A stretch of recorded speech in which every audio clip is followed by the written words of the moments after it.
2026년 1월 16일 금요일 말씀 묵상 함께 시작합니다.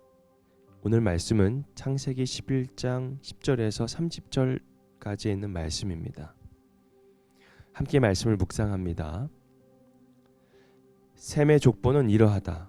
셈은 홍수가 끝난 지 2년 뒤 100살이 되었을 때에 아르박삿을 낳았다.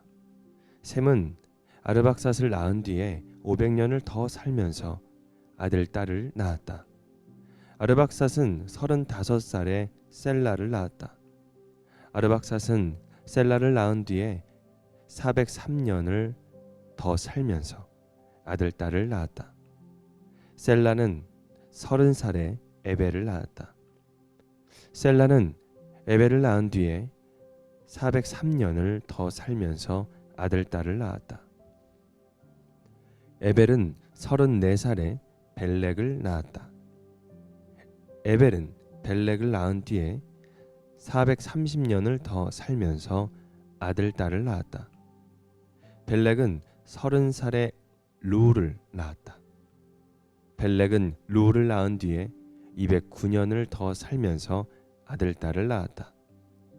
루는 32살에 수룩을 낳았다. 루는 수룩을 낳은 뒤에 207년을 더 살면서 아들, 딸을 낳았다. 수룩은 30살에 나홀을 낳았다.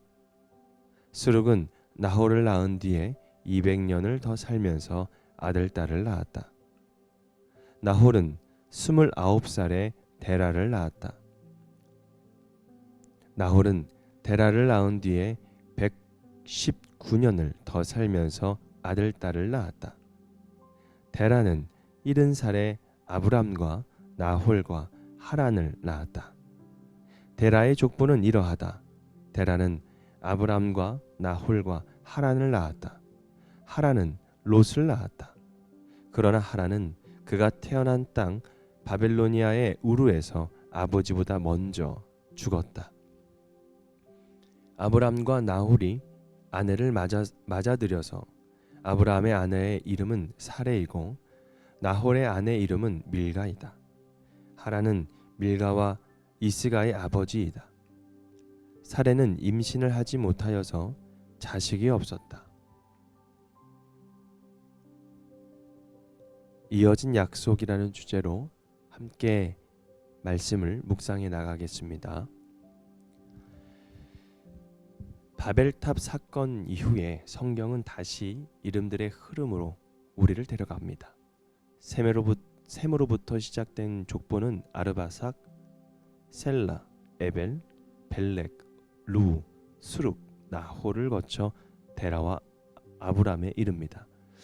이 족보는 겉으로 보기엔 단조롭고 반복적인 기록처럼 보입니다. 몇 살에 낳고 몇 년을 살며 아들, 딸을 낳았다. 그러나 이 반복 속에서는 중요한 메시지가 좀 숨겨져 있죠. 바벨에서는 사람들이 자기 이름을 내기 위해 탑을 쌓았지만 하나님은 그 소란스러운 현장 가운데서 조용히 한 가문, 한 세대씩 약속을 이어가고 계셨습니다.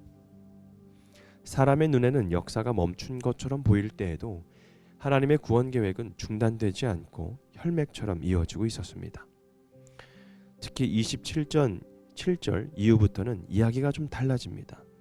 데라의 아들들 아브람, 나홀, 하란이 소개되고 하란은 고향 우르에서 일찍 죽고 아브라함의 아내 사레는 자식이 없었다고 분명히 기록됩니다.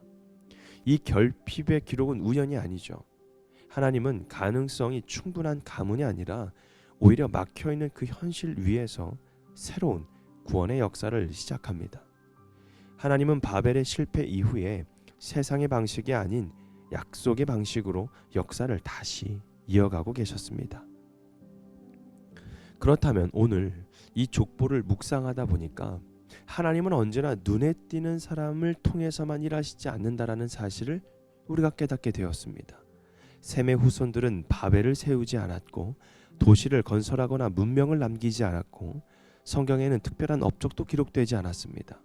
그러나 그들은 자기 자리에서 삶을 묵묵히 이어가고 있었습니다. 그 평범한 순종의 시간이 하나님의 구원 역사를 다음 세대로 넘겨주는 통로가 되었습니다. 어쩌면 우리의 삶도 비슷하지 않습니까?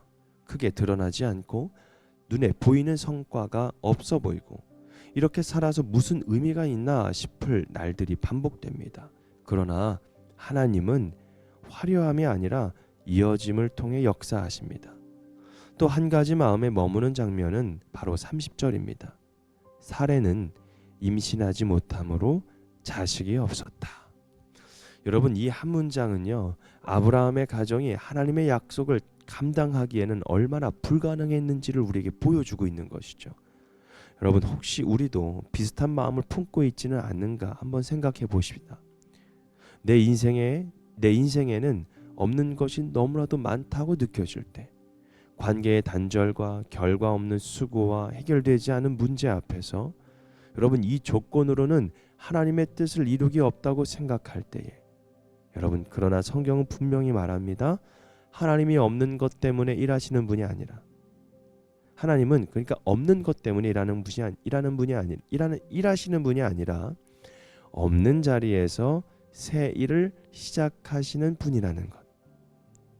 지금 내가 서 있는 이 자리가 부족해 보이고 막혀 보이는 이 현실 속에서도 어쩌면 하나님의 약속이 이어질 다음 장면일지도 모른다는 것입니다.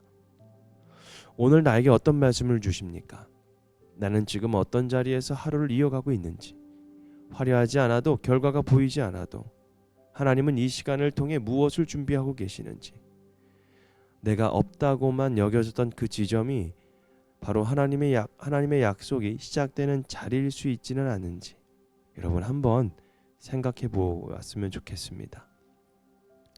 그래서 이렇게 고백했으면 좋겠습니다. 눈에 띄는 삶이 아니라 이어진 삶으로 우리를 불러주십시오. 그리고 내 삶이 평범하고 반복되어 보여도 하나님의 약속은 이 자리에서 끊어지지 않고 바로 다음 세대, 다음 이야기로 묵묵히 이어지고 있다는 사실을 우리가 잊지 말아야 되겠습니다. 없음과 또 막힘 앞에서 낙심하지 않고 약속을 준비하시는 그 하나님의 손길을 오늘 한번 신뢰해 보는 것입니다. 그래서 오늘도 하나님의 약속이 시작되는 귀한 하루가 되어지기를 주님의 이름으로 축복합니다. 오늘 말씀 묵상 마치겠습니다.